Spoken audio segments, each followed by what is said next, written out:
y el libro de Juan está increíblemente precioso. Es un libro que nos revela la divinidad del Señor Jesús.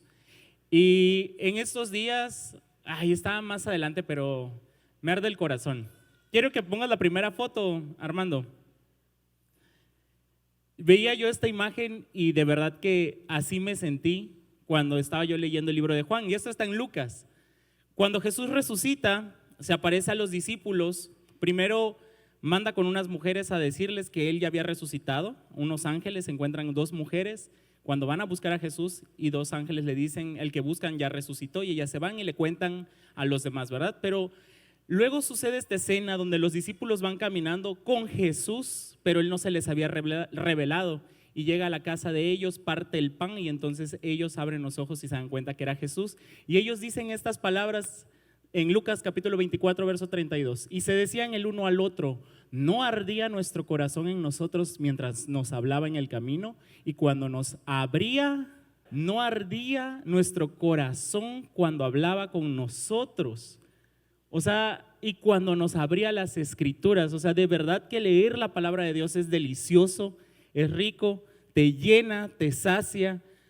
Y entrar en la presencia de Dios, de verdad que no hay nada como esos momentos de intimidad con el Señor. Y en este tiempo Él nos invita a seguir entrando a su presencia. Y qué especial también ha sido este tiempo de esta serie que se llama Santidad. Al principio pensé que iba a ser bastante complicado, pero constantemente la palabra de Dios reafirma cosas en nuestra vida sobre la santidad y sobre llegar a la presencia de Dios. Pero vamos a segunda de Pedro en el capítulo 1, versículo del 3 al 9. Su divino poder, al darnos el conocimiento de aquel que nos llamó por su propia gloria y excelencia, nos ha concedido todas las cosas que necesitamos para vivir con devoción. El poder, el amor de Dios nos ha dado todas las cosas.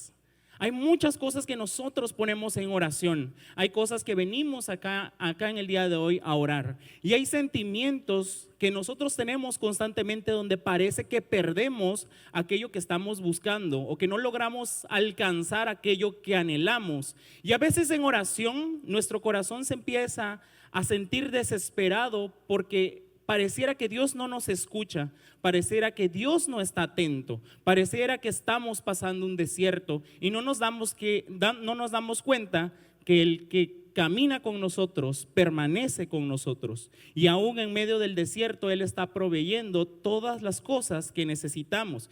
Y dice que su divino poder, o sea, Dios tiene un poder y tiene un poder divino sobre nuestra vida. Y nos ha dado el conocimiento de aquel que nos llamó. Porque la primera vez que tú conoces a Jesús, cuando tú no lo conocías, antes de que tú estuvieras acá sentado, tú no sabías quién era Jesús. Pero Él un día llegó a tu vida y a tu corazón, tocó la puerta de tu alma y de tu espíritu, tocó a tu mente, alguien te invitó, alguien te habló de Jesús y de pronto abriste los ojos, veniste a escuchar su palabra, veniste un día a la iglesia y de pronto pudiste empezar a conocer a alguien que se llama Jesús, que se llama Padre Celestial y que se llama Espíritu Santo. Y no lo conocías, pero ahora ya sabes quién es. Y todo por su divino poder. Este domingo vamos a celebrar lo que es la resurrección. Celebramos lo que es la pasión de Cristo, ¿verdad?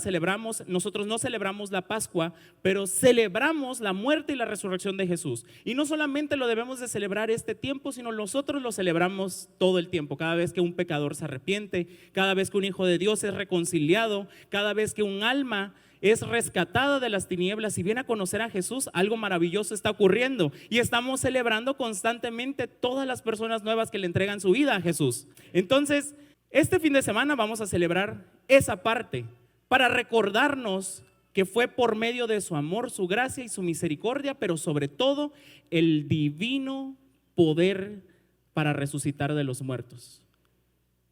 El divino poder que ha tenido para llevar toda la carga en la cruz. El poder que tiene para decirnos por medio de su Espíritu y por su palabra que por sus llagas nosotros hemos sido curados. El divino poder que tiene, en el cual dice su palabra que Él se hizo pobre para que nosotros fuéramos enriquecidos. Y él nos dice aquí otra vez, el apóstol Pedro escribe y nos dice: de aquel que nos llamó por su propia gloria y excelencia, nos ha concedido, di conmigo, todas las cosas que necesitamos para vivir con devoción. ¿Cómo no podemos glorificar a Dios? Porque Él ya lo hizo todo. Qué preciosa carta del apóstol Pedro. Dice, verso 4: así Dios nos ha entregado sus preciosas y magníficas promesas. ¿Quién tiene una promesa de parte de Dios? Si tú no tienes una promesa de parte de Dios, cada vez que tú vienes acá y que escuchas una palabra, toma aquello que tú escuchas. La fe viene por el oír, y por el oír su palabra. Toma una de esas palabras, llévatela a tu casa, en tu corazón, escríbela en un cuaderno, en tu celular. Llega a tu casa un día, abre la Biblia, léela otra vez y di: gracias, Señor, porque tengo una promesa para mi vida. Hay muchas promesas que Dios tiene para nosotros. Él es esposo de las viudas, Él es padre de los huérfanos, Él nos ha enriquecido, Él nos ha sanado. Te acabo de dar las palabras por las cuales Él murió en la cruz, ¿verdad? Por nuestra salud, por nuestra prosperidad y por nuestra salvación. Yo escuchaba una enseñanza del pastor Cash que decía: yo no puedo creer cómo la gente critica que nosotros hablemos el evangelio de la prosperidad. Hermanos, si Dios te está diciendo que te dio todas las cosas, no entiendo cómo puede haber alguien que tenga envidia o que piense que Dios no nos puede dar todo lo que Él tiene. Al contrario, si Él es rico y poderoso y abundante, y aquí nos dice que nos ha dado todas las cosas, es todas las cosas, no unas cuantas. No solamente salvación, también nos dio salud. No solamente nos dio salud y salvación, también nos dio prosperidad. No solamente nos da la prosperidad, nos da promesas de restauración. Es que Él obra en todas las cosas, en todas las cosas, en todo aquello que tú te preocupas y que tú dices: a lo mejor esto no le importa al Señor le importa. Porque muchas veces nosotros como adultos vivimos pensando: a mi esposa no le importa si hago el desayuno, si como, si llevo lonche, pero a Dios le importa. A todo lo que tú haces, a Dios le importa. Mi marido no se fija si limpié la casa, a Dios le importa. Porque todo lo que hagas, hacedlo para el Señor y no para los hombres. Y todavía no entro en el tema, pero hay algo divino ahí que sucede cuando tú empiezas a entender que todo lo que tú haces, tu Padre Celestial que te mira desde el cielo y que vive dentro de tu corazón, le importa y te ama. Y es su divino poder que actúa en ti. Y nos ha entregado sus preciosas y magníficas promesas. Estas palabras, cuando yo las leo, digo, en un vocabulario normal, o sea, yo a Tito hablando así normalmente, suena ridículo. No son palabras que normalmente usemos. Pero cuando tú lees las escrituras y ves palabras como estas, empiezas a meditar en ellas y a sentir cómo arde tu corazón al decir: sus promesas son preciosas, magníficas. Pero cuando estás en la presencia de Dios, algo dulce empiezas a sentir a través de la escritura y de su palabra.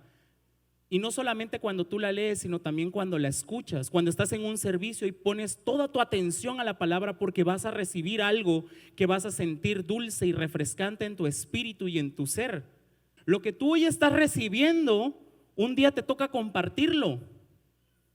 Muchos de ustedes que están acá les toca compartir un grupo en casa y a veces no toman esa palabra y van con pasión a compartirla y dicen: ay, me toca el grupo, ay, ahí leo el tema al rato. Eso no es pasión. Ese no es sentir la dulzura de la palabra de Dios, de decir: todo lo que el Señor me va a revelar lo voy a compartir. Todos comenzamos desde un grupo en casa. Yo comencé en un grupo en casa y comencé en una iglesia antes de estar en esta. Tú no sabes a dónde Dios te quiere llevar, pero desde ya debes de tener el hambre y el anhelo de disfrutar de su palabra, porque ahí están guardadas preciosas y magníficas promesas, para que ustedes, luego de escapar de la corrupción que hay en el mundo debido a los malos deseos, lleguen a tener parte en, eso es santidad. Es cuando Dios te sacó de las tinieblas y del pecado y huiste, y constantemente uno huye. Y esto me recuerda como José cuando la mujer se le presentó desnuda y él huyó. Pero si hoy nos ofrecen dinero fácil, sexo o drogas o momentos fáciles donde le podemos refrescar la de tal por cual a cualquier otra persona, no huimos de esas pasiones, ¿verdad? Sino que al contrario terminamos siendo presos todavía de esos pecados. Y luego nos sentimos mal. Pero aquí la palabra nos dice que debemos de huir de ellas. No es que las tienes que enfrentar, no es que te tienes que hacer el fuerte, sino que tienes que saber que debes de huir de la tentación y de esos pecados que constantemente nos acechan, porque no nos van a dejar de acechar. La tentación no es pecado, sino caer en la tentación. Somos tentados constantemente, pero debemos aprender a huir de ella y vivir en santidad corriendo en dirección opuesta. No es que yo corra hacia la perfección de, ay, mírenme, soy el pastor Héctor Santos y soy súper santo. No, es que aquí está el pecado constantemente y yo tengo que dirigirme hacia la presencia de Dios y huir y no tener parte allá, darle la espalda y seguir caminando. Yo no sé, yo sigo buscando la presencia de Dios y caminar hacia esa presencia que nos va a llevar ¿a dónde? A tener parte en la naturaleza divina.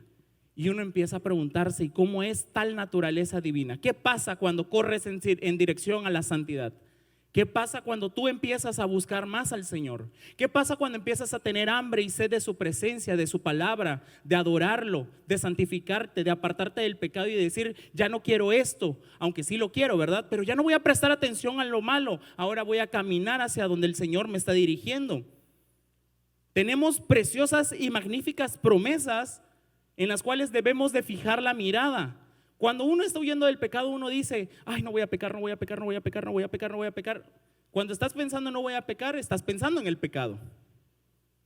Pero si miras las preciosas y magníficas promesas, caminarás hacia la presencia de Dios, enfocado en lo que tienes que estar enfocado para tener parte en la naturaleza divina. Verso 5. Precisamente por eso, primero nos dice que debemos escapar. Si me lo regresas al verso 4, dice, así Dios nos ha entregado, bla, bla, bla, luego de escapar de la corrupción que hay en el mundo. Verso 5, ya escapé. Ahora, ¿qué sigue después? Esfuerzo. Precisamente por eso, esfuércense por añadir a su fe virtud. Y es que la fe es la certeza de lo que se espera, la convicción de lo que no se ve. La fe es creer que yo tengo a mi Padre Celestial, aunque yo no lo vea, aunque yo no lo sienta, aunque yo tal vez no lo perciba, pero su Espíritu me lo revela. Y cuando yo cierro mis ojos y voy al lugar de adoración, y cuando yo levanto mis manos y me rindo ante Él, es que hay algo que arde en mi corazón cuando yo le adoro, cuando yo le canto, cuando yo escucho su palabra, cuando yo la leo, que nadie lo puede explicar y nadie lo puede entender hasta que lo experimenta. Cuando el Espíritu Santo, que es precioso, ¿verdad? Y sobrenatural, viene sobre nuestras vidas, cosas sobrenaturales suceden. Cuando los milagros comienzan a ocurrir, el que no está en el Espíritu comienza, ¿será? Si ese es más tremendo. ¿Cómo recuperó la vista? ¿Cómo recuperó el oído? Ahora resulta que camina. No le devuelvas la lengua porque es re mentiroso. Cuando el Espíritu Santo está sobre nuestra vida y cosas sobrenaturales comienzan a ocurrir, cuando no estás en lo espiritual, no puedes ser parte de eso espiritual que está sucediendo. Pero cuando tú estás en el Espíritu y conoces al Espíritu Santo, tú entiendes que Él es un ser sobrenatural y que no va a obrar como nosotros naturalmente queremos que obre o queremos que ocurra. Porque esto no es un lugar de motivación ni de palabra vacía, sino es el lugar de la naturaleza divina de Dios, donde el Espíritu Santo se mueve como Él quiere y hace lo que Él quiere. Entonces, Él nos ha regalado la fe, porque sin fe es imposible agradar a Dios. Lo primerito que Él ha hecho, volvemos al versículo 3, su divino poder al darnos el conocimiento de aquel que nos llamó por su propia gloria y excelencia. Tú no viniste acá porque tú quisieras, tú no viniste acá porque tú seas bueno, ni porque te lo merezcas. Él te amó tanto que te fue a buscar al mundo. Él dejó las 99 y fue por ti. Él vino a su pueblo y su pueblo no le recibió, pero todo el que lo ama y el que cree en su palabra le ha dado el poder y el derecho de ser llamado un hijo de Dios. Y no es engendrado por voluntad de hombre, ni de carne, ni de sangre, ni de varón, ni de nada. Es el Espíritu Santo que ha hecho que more en ti, que te atraiga con lazos de amor. Es que tú ya experimentaste el primer poder sobrenatural de Dios, que es su amor y su divino poder. Es que tú no necesitabas una religión, no necesitabas un bautizo, no necesitabas aprenderte una palabra. Lo único que hiciste fue existir, porque Dios te quiso dar la vida y puso de su espíritu dentro de ti, sopló aliento de vida, te formó, de lo vil y lo menospreciado te llamó. No tenías nada para ofrecerle y aún así Él vino a buscarte por su divino poder y te dio la gracia y el conocimiento, y es por medio de la fe que a través de la fe tú cierras tus ojos y puedes encontrarte con el Dios creador de los cielos y de la tierra. Es que no sé cómo explicártelo, ¿verdad? Es solo el Espíritu Santo que estaba hablando ahí, que Jesús caminaba con los discípulos y decían ellos: ¿no ardía nuestro corazón mientras hablaba y caminaba con nosotros y cuando nos abría las escrituras? Es que hay algo que arde dentro de ti cuando la palabra de Dios comienza a hacer efecto. Cuando tú eres un hijo de Dios y escuchas la palabra de Dios, o meditas en la palabra, o estás en una alabanza, algo comienza a arder dentro de ti. Y cuando eres hijo del diablo, ¿qué pasa? Te incomoda, te revuelve, te mueve de tu lugar. Me la está tirando a mí, me está atacando. ¿Quién le contó mi vida? Pero cuando eres hijo de Dios y el Espíritu Santo está dentro de ti, fuego comienza a arder dentro de tu espíritu, dentro de tu cuerpo, dentro de tu alma, en tu mente, y todo se empieza a remover. Y dice aquí: esfuércense por añadir a esa fe, esa pequeña semilla de mostaza. Si tuvieras fe como un grano de mostaza, un poquito, ya el Señor ya te la dio. Pero ahora te dice: esfuérzate. Ya te dio la semilla, ya te dio el grano, ya te dio el amor, ya te dio la gracia, ya te alcanzó, ya dio el primer paso. Ahora me toca a mí. Ahora te dice el Señor: esfuércense por añadir a esa fe que tú ya tienes virtud. Y yo leía esto y decía: ¿pero qué significa virtud? Y dice el diccionario que virtud es fuerza, valor para poder hacer, es disposición. Fíjate cómo la palabra misma se fortalece en una y otra, porque dice que Dios pone el querer como el hacer. Dios te ha dado a ti la fe y te dice: añádele virtud. Ahora haz algo más, añádele esa fuerza, ponle voluntad, añádele valor para poder hacer. Ponte en disposición. A la fe que ya tienes, ponla a disposición para que crezca. Y luego dice después: y a esa virtud, a ese valor, a esa intención, a esas ganas de hacer algo más, añádele ¿qué? Entendimiento. Ahora, bien dice lo primero que tenemos que hacer es la obediencia. No lo entiendo, pero la obediencia trae recompensa y en el camino lo vas a entender. Imagínate que Jesús le dijera a sus discípulos: vayan allá a seguir un hombre y él les va a enseñar dónde vamos a hacer la celebración de la Pascua. Pero ¿cómo? Pero dime el nombre. Usted vaya y obedezca, en el camino lo va a entender.